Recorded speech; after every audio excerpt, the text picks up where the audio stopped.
Velkommen öll til Gjæra fer her i Vestekirkene. Vi byrjar vi å synge salmen nummer 294. Nummer 294 og salmabøkene.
Herren være vi tikkun.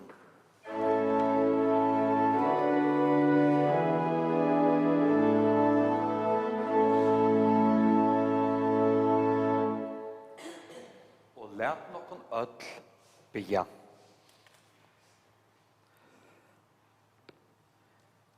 Herra var god himmelske fægir, vær tøkkun der fyria tu av store nøy og miskuntøyne, hever enda født okkon til livande vånar for opprast Jesu Krist fra deg. Og vær byon til, hjelp okkon vi heila i andatøynon, at vi med kjenna kraftena av opprast hansara, og samfellet og i lujungon hansara, og få nøy til at liva og til nutja levnaie, og så leis vinna fram til opprasten tarra sælo, og hina avgjøk leina tjatt her. For elskelige son tøyn, Jesus Krist var han Herra, som vi tar livor og rævor, og i einleika heila i andans, ein sannur god, altor og æver atlar.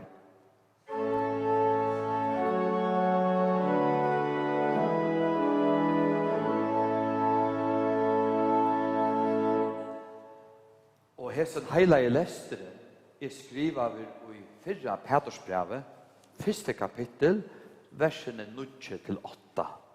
Og det var det så i Jesu navnet.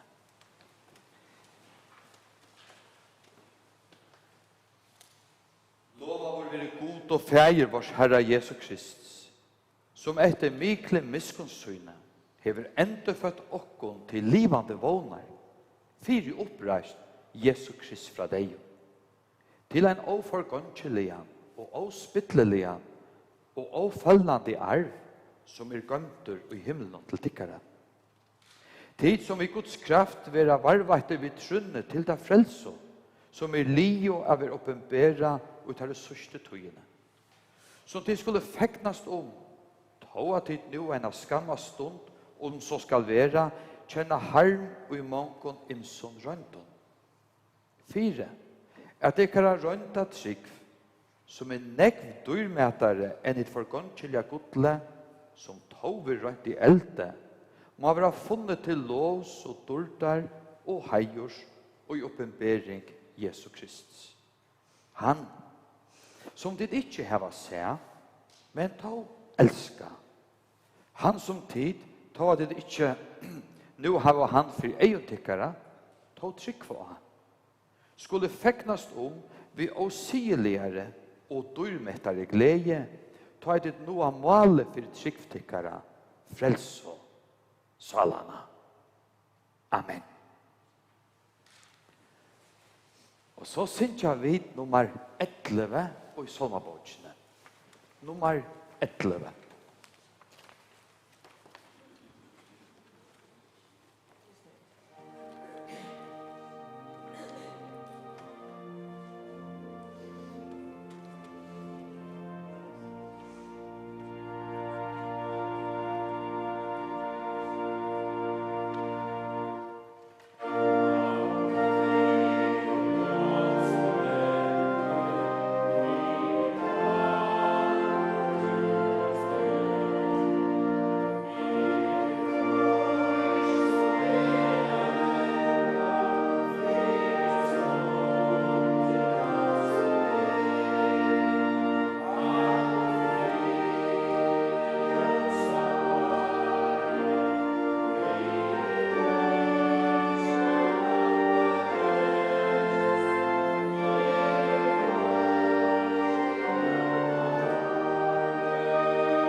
Nei, jeg vil vittikon og fri fra gode fægevaren og Herren Jesus Kristi.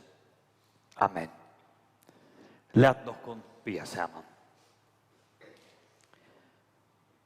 Gå god og fæger videre kommen ut i et hus. Så her kunne vi få trøst og hjelp fra det her.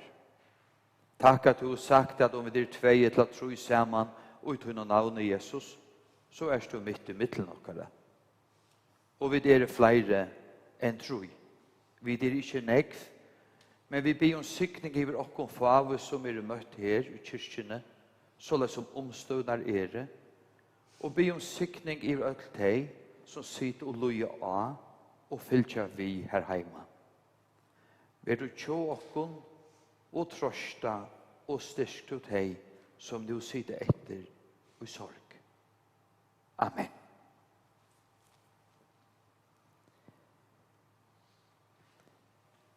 Jørleif var 4 eldstor av 12 syskjen. Her av 4 nu i færen. Foreldrene var Leivor Johannesen ur Heste og Jensina Henrietta Heinesen av Lofte ur Sandavai. 13 år gammal for Jørleif som mestur vi slupp sammen vid pappasøynen. Han var sattne dekkare vid Sandavakstrolæreren Jekvane Elias Thomsen. Hesen var i søyne tog største trålaren i Brettland. Sattne lærte Jørleif til skipara og var han flere år vid Venus, som var et stål løyne skip, først som styrer med vår, så som skipare. Så får han røy nokst anna for å føre fraktskip. Ein badje hans har ført det danska skipet Petersonna, og kom Jørleif nu at føre til. Sattne førte han et annet dansk skip, Torøsund. Ta i Olar Haltje var skjelter norrmånen som vakta skip i Norsjånen, var heit av Jørleif at føre Veavåg som skipet ta et. Jørleif tok sammen vi øron nutj tøk. Sammen vi brøren sønnen kjøpte Jørleif trålaren Leiv i Heste, sånt her kattet vi opp etter papatarra. Skipet var byggt i Frakland i Nutjolfjers, og var det en stor løta at det kom flakskrutt inn av Sandava i 1904. Her en stor mannfjöld tok imot. Jørleif var omkring turen vi. Og i forsen kjøpte Jørleif fristeløyneskipet Boanes, sammen vi verfeier sønnen Olav Dalskær og Svaje Johannes Dalskær. Tar bytja skipet til Laksa og Nota skip, og vi Jørleif det som skipare. Alt så bjarst ut, tog prøyseren av vittlakse hetta munte var ekvelia høver. Men prøyseren får i botten og sommerleis møveleikane få skipet bæra seg. Der måtte tog verre av i skipet, settne i forsenon, og vi tepe. Hetta var en smeitor forkjærlige. Nå for Jørleif i land at arbeida, han for at røyja laks og samfisk, settne at arbeida av kassavrysjonen sveipor, som bjadne svavor 8 og ræk. Eisne var han nukker tojarskai av mest, og av havna skrivstående. Nå det godt at det ikke bare stål og fiskor det hele. Det altså åndor vire. Ta og Jørleif 18 år gammal, miska kjøl trusjen og kjem til havnar, at genga av førja folkehøgskolen, kjemmer han en dag av godt, Tjadinno og Olav Dalskare og Arjun. Der han saman mittlen han og eldste døtrene og Josen, Halkjer, som var sama altor. De giftast nøkker årshættene i 31, og bosetta stått etter tja foreldrene hennara, til de er etter bytja merentes og i 22. De fikk bøttene Leilo, Ola, Gudbjørg og Anito. Og ommo og abba bøttene nå nødtje i tale. Om Jørleif var virkjen av Kjekkfjollandet, så la konan, bøttene og abba bøttene honom fremst av hjertet. Ferir gjør det saman, og gå minnene fra ferien som halkjer og nøkron av bøttene fikk oss saman ved Jørleife av fraktskipen han ført. De vidt av land i Sur-Europa og Norr-Europa. Altså han versera vel mottidsen i heimen og av foreldrene som unger. Og var det et særlig samband med vermamsøyna. Då det han eisne vel at jeg imot sviarbøtten og søynen. Han og Mikael, eldste sviarsåneren, hadde sera nekvar og gåvar løter sammen. Av linte var Jørleiv åpen, latter og kjemtinga sammen. Og då sier han vi ødel. Best han fikk være et godt prat. Og nå han var pensjonister, domte i honom en god kaffemån. Her han var kjenter av vinen og virkjen og i bøynen. Eisne i underhusen og arjen. Stortlet og godt var å prate vi han, ikke bare tog at han var som han var, og kunne gjøre glede her som han kom, men han visste så vel. Les og fylte vi, særlig sisøvlige evnen. Eisne hei han godt samband alltid vid familjerna og Sandavaie, og fylte vel vid tog som her hendte. Hun domte så vel å komme sammen vid brøren sønnen og hona seg. Og Kjoltan hørte han flenna så herst og hjertelige som det der sjått og mittest av søver fra gamle døven. Et hattarpunkt var det. Vi i 2006, Jørleif vil tidsen av bålet hendan dagen han fytler 70. Bøttene hava skipa 4 enn føringardeie og råra nesten og arjun. Og gesten hadde finnet opplyst at han kunne stola en i fer. Og feren får åskjørter til Nashville, en affær til Nashville og i USA. Tog om Jørleif hei et hobby, så var det country western, tonelager hiane, og så cowboy-filmaner eisene. Saman vi Anito, yngste døtrene, fikk Jørleif en og gløymande fer, og då sier han om ferna så leis nesten kvann det som jeg har skilt. Halkjer hever yngste vi synsja til senast nummer 292 livet og veit. Nummer 292, så sitter du her heima og hever en salmabok, så kan du eisne lykka slå opp. Det en kjenter dane i 18. ølt, Bernhard Severin Ingemann, som hever ist i 1851, og det Salaman Johansen, prester som ist i 4,5. Det en søva som sier at han fikk uppblåst til hendan sang som nå for at helsa det kun vi og sier noen år om. Han fikk uppblåst til vi at lesa 2 vers som hadde samband vi Luther. Luther skal hava heta ørende som lova i så livet og veit ikkje hvordan langt røyne at omsette ur tyskon, så de må bære iver. Dodge og veit, ikkje nær. Ferest og veit, ikkje kver. Undrest hvor så glævor. Luther som heie finnes treste og i trunne, at livet etter løyve og leta til å møte seg som nu møtte, ikke ørende å skrive igjen. Livet og veit hvordan langt. Jeg dodge, og jeg vet nær. Jeg reiser, og jeg vet hver. Tui jeg så klaver. Ingemann skriver tui i første verset, livet og veit. Hvor kunne han sige livet og veit?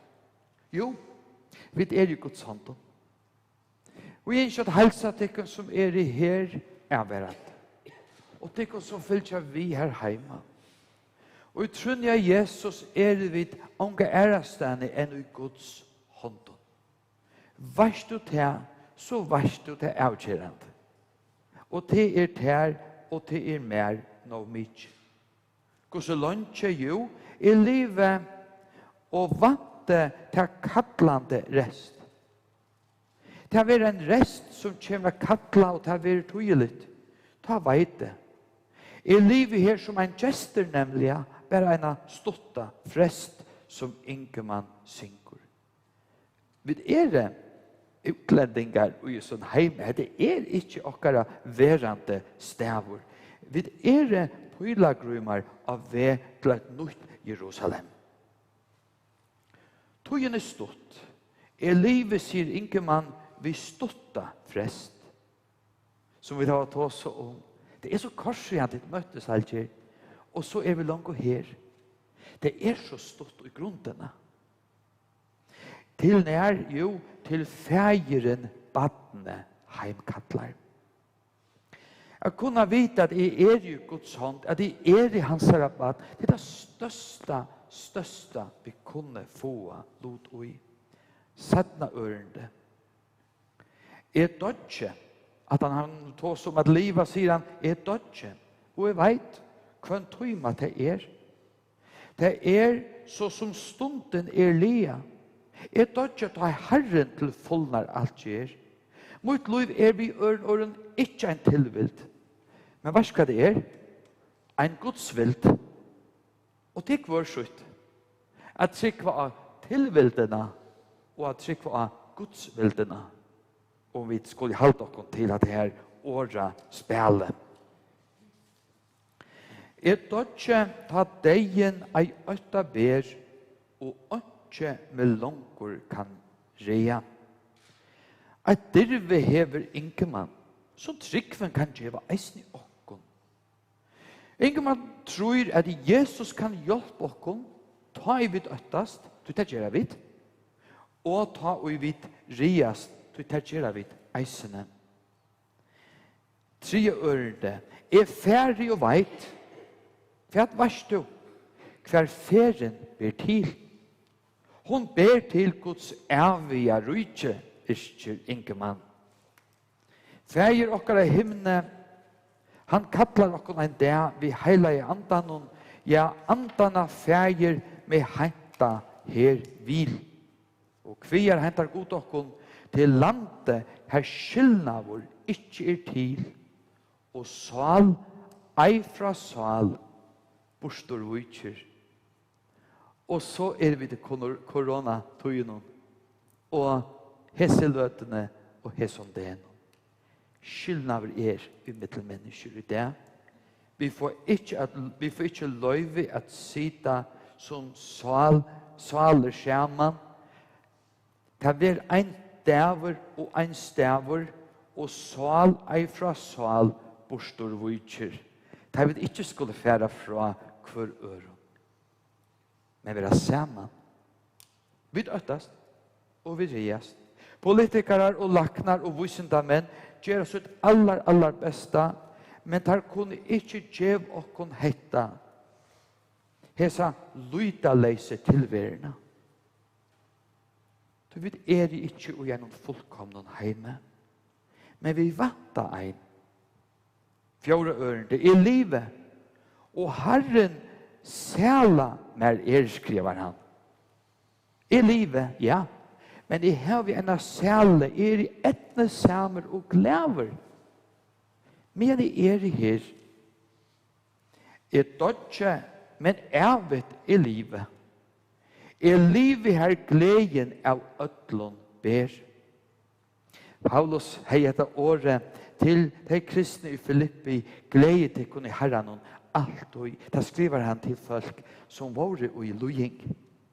Herren selv har opplevd etsøkt. Vi kunne gledes til vi i Guds hånd. Vi sammen vi honom som kan bære og kunne tjøkke alt helt til vi kommer hjem. Og så enda vet vi Peter at han sier som vi leser fra altaren Jesus som tid ikke var sett. Nei, vi vil ikke si men vi elsker han då. Han som tid tog at tid nu ikke hevan for egen tikkere. Tog trykk for å. Til skulle han dagen feknast vi åsigeligere og dyrmettere glede ta det noe måle for trykk tikkere. Frels og salana. Gåa helger. Tid våre, som sagt, bare 18 år. Og tid til det samme, og i vikongt, og i motgångt. Til å være i måte, ta i skipet for å tvingselssøle. Og da tok noen år, men tid svære av kvarjon sutt.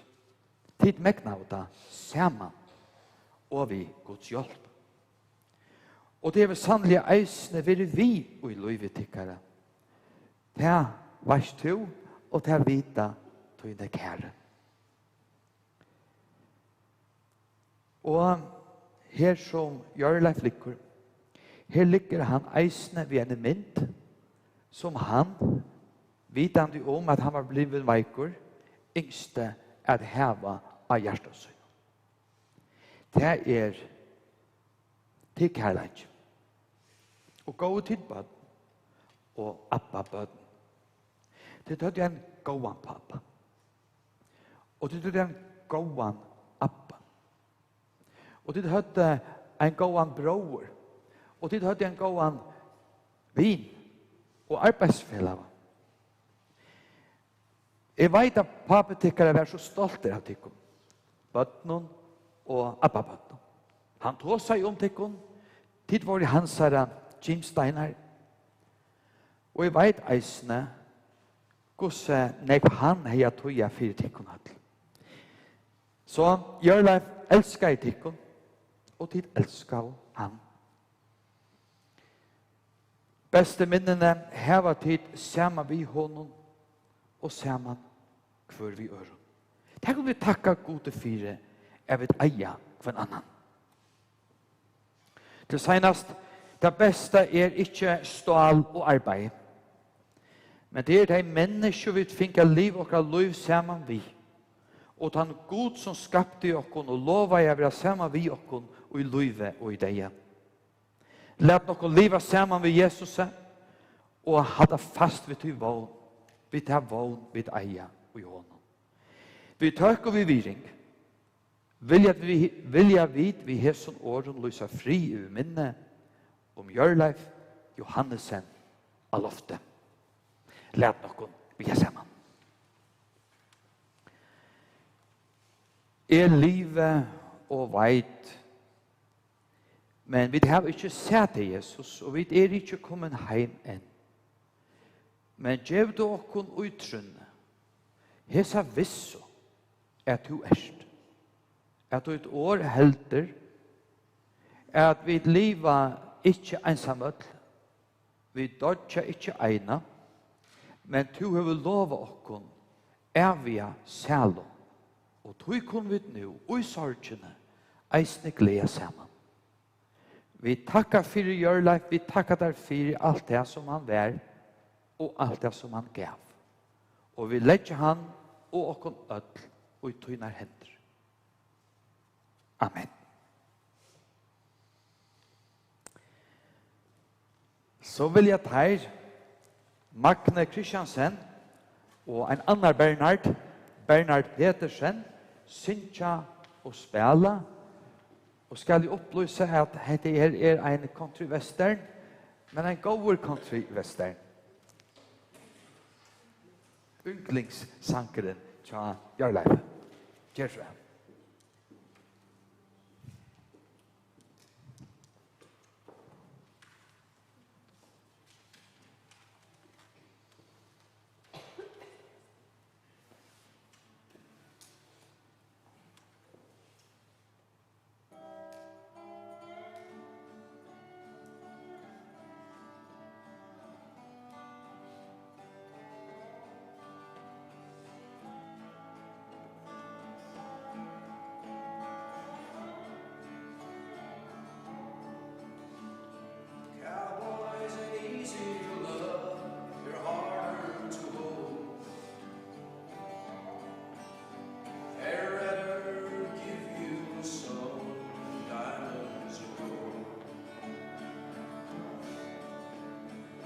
start with buckles and old faded Levi's, and each night begins a new day.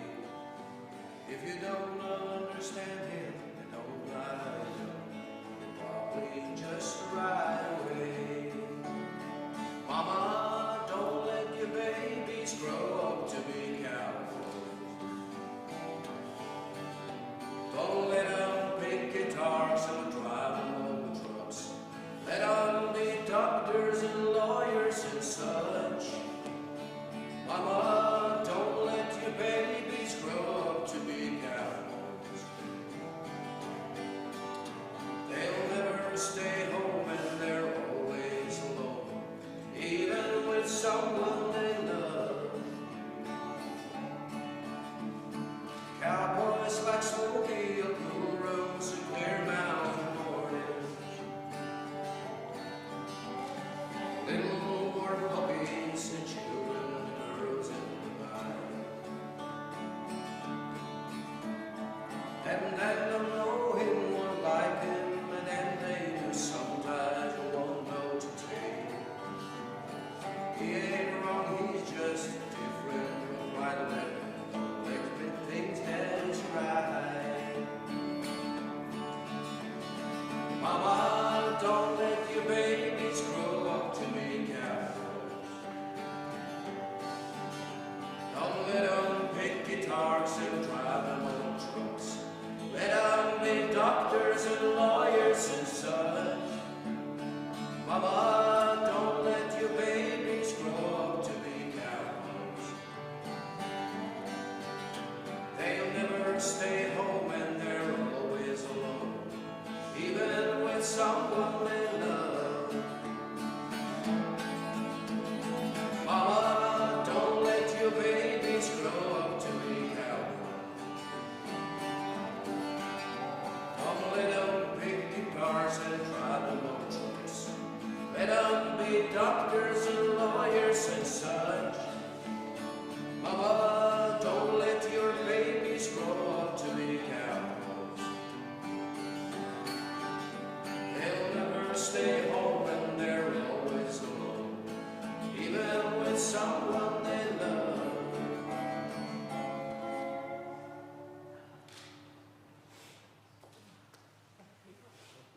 Hjertelig takk for Magne og Bernhard. Hjertelig takk for.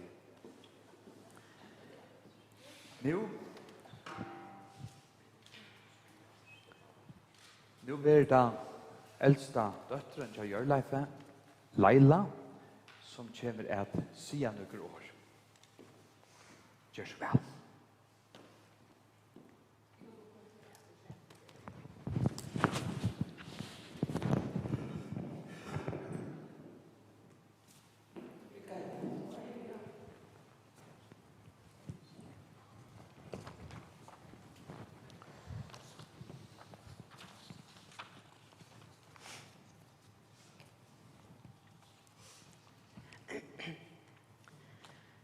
Leiermorgenen, 14. mars, lustar vi etter utvarspen om beie.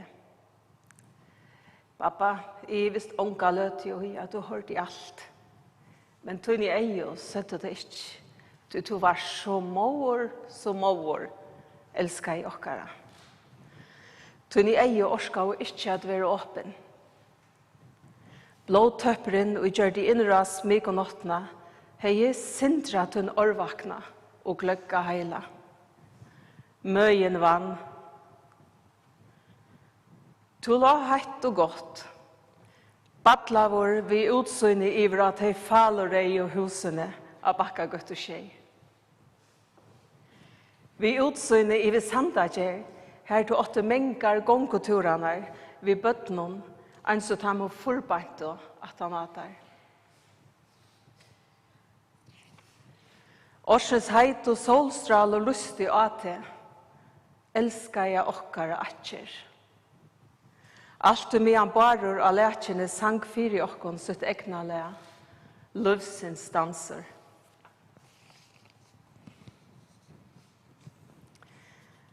Mer var givet at det trøyna livsins dans, og i tøyaren er lysing og sola råa. Ta Venus stå vestan fyrir Helios.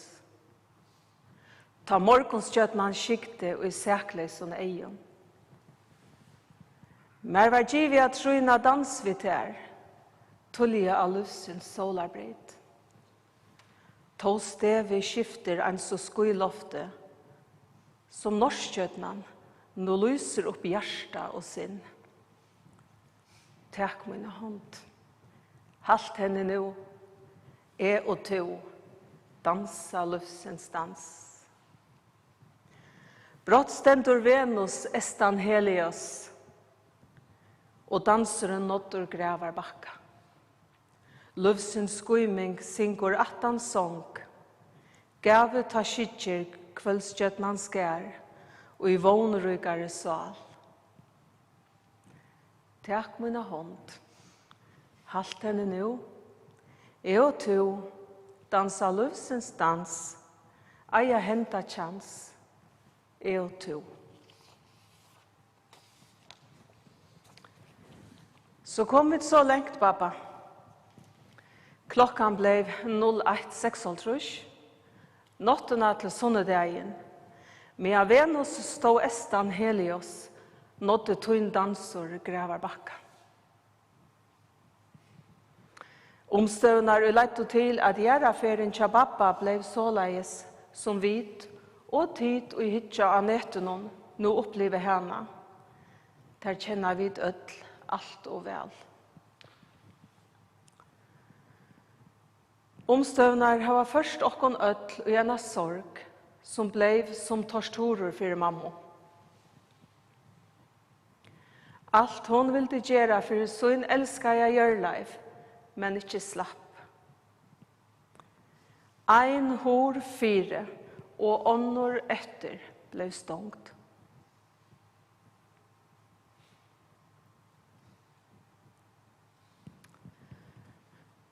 Ta ein hor leter seg atter, leter en åndor seg opp. Og det opplevde vi sannelig i jar, ta i pappa endelig slapp nian i Vesterkirkene av det samme vi okkom. Låtje ble tidsi av, og vi så han ikke her, så friselan og i klaunen mamma har funnet fram til han. Vid hona og okkom saman og i sorgene. Takk for det, Berger. Av hjärsta tackar vi till kon ötlon och fylltja vi här från Västerkirkene. Familje, vinon och känningon.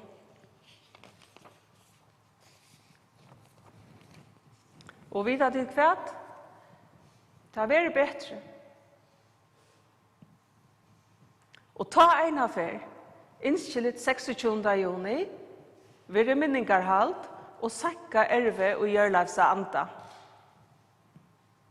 Bernard og Magne, Titur Kjolskriveier, takk for sangen. Han som elskar jeg være sammen vi og mittlen tykkun ødel og etta godt. Mamma, Batje, Gubbjørg, Juanita, Daniel, Natasha, Bjørg, Emma, Adam, Hatla, Malaika, Elias og Levi, Mikael, Jeanette og Sam. Må Herren gjeve okkon styrk at lytta arven etter til. Jørleif Johannesen av loftet. Mævor, Pape, Abbe og Svearpappe. Særstøk takk til Bergård Debus Johansen, prest, og trofast og tænarar kyrkjenar. Og gjør du alt dette er møveligt. Må Herren velsigna tykkon rujtjelige.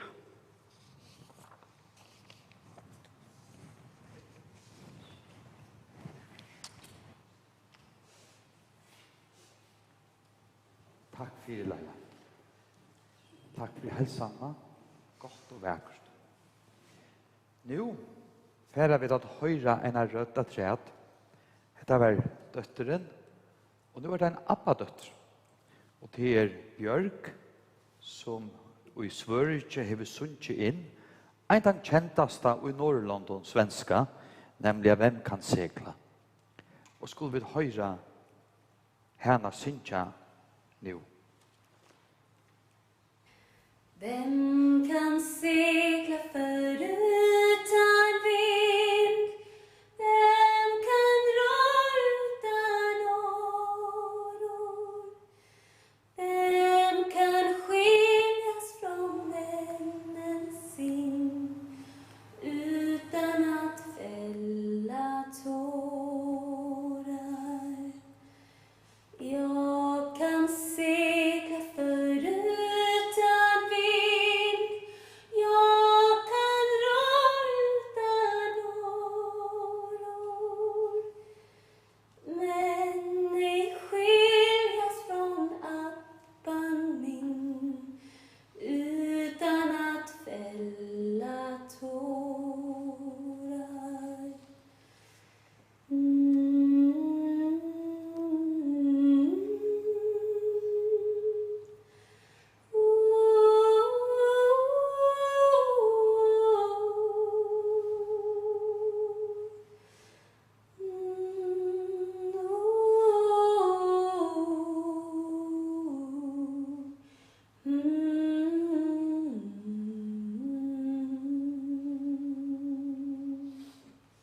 Elfström.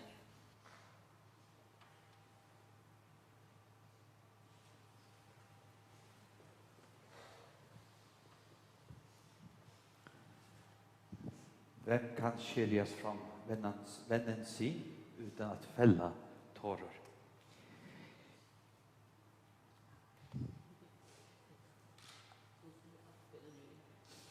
Jag säger orsaka. Vi färra nu är att reisast och ber nu färra till kystna att stanta. Och så synkar vi nummer 292 som vi knytter till Johanne. Och där vi kommer till näst sista örende vid kistan början ut.